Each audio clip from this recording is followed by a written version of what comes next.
नमस्कार। मैं वंदना लेके चलती हूँ आपको कहानियों के नगर में। आज की कहानी है छोटी सी कोशिश।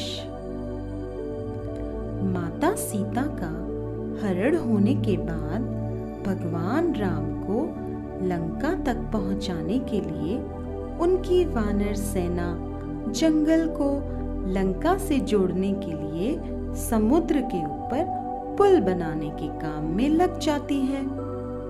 पुल बनाने के लिए पत्थर पर भगवान श्री राम का नाम लिखकर पूरी सेना समुद्र में पत्थर डालती जाती है। भगवान राम का नाम लिखे जाने की वजह से पत्थर समुद्र में डूबने के बजाय तैरने लगते हैं। यह सब देखकर सभी वानर काफी खुश होते हैं और तेजी से पुल बनाने के लिए पत्थर समुद्र में डालने लगते हैं। भगवान राम पुल बनाने के लिए अपनी सेना के उत्साह, समर्पण और जुनून को देखकर काफी खुश होते हैं। उसी वक्त वहां एक गिलहरी भी थी जो मुंह से कंकड़ उठाकर नदी में डाल रही थी। उसे ऐसा बार बार करते हुए एक वानर देख रहा था। कुछ देर बाद वानर गिलहरी को देखकर मजाक बनाने लगा। वानर ने कहा, हे गिलहरी, तुम इतनी छोटी सी हो, समुद्र से दूर रहो। कहीं ऐसा ना हो कि तुम इन्हीं पत्थरों के नीचे दब जाओ।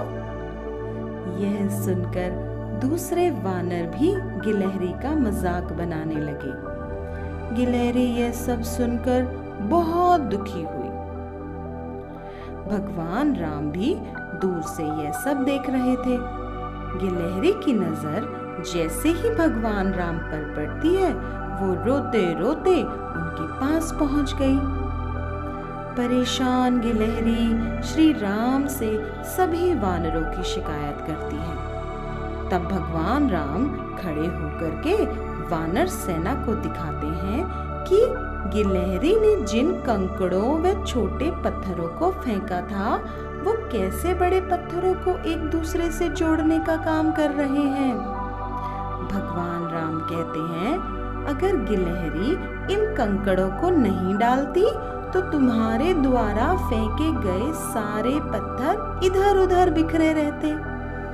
ये गिलहरी के द्वारा फेंके गए पत्थर ही तो हैं जो इन्हें आपस में जोड़े हुए हैं।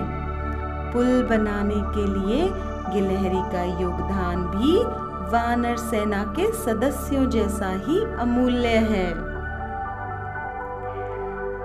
इस कथा का सार क्या है? हमें अपने प्रयास, अपनी कोशिश कभी नहीं छोड़नी चाहिए। पता नहीं हमारी छोटी सी कोशिश किसी बहुत बड़े काम की सफलता का माध्यम हो। इस मुश्किल घड़ी में आपकी घर में रहने की कोशिश पूरी मानवता की सफलता बनेगी। धन्यवाद। बस इतनी सी थी कहानी।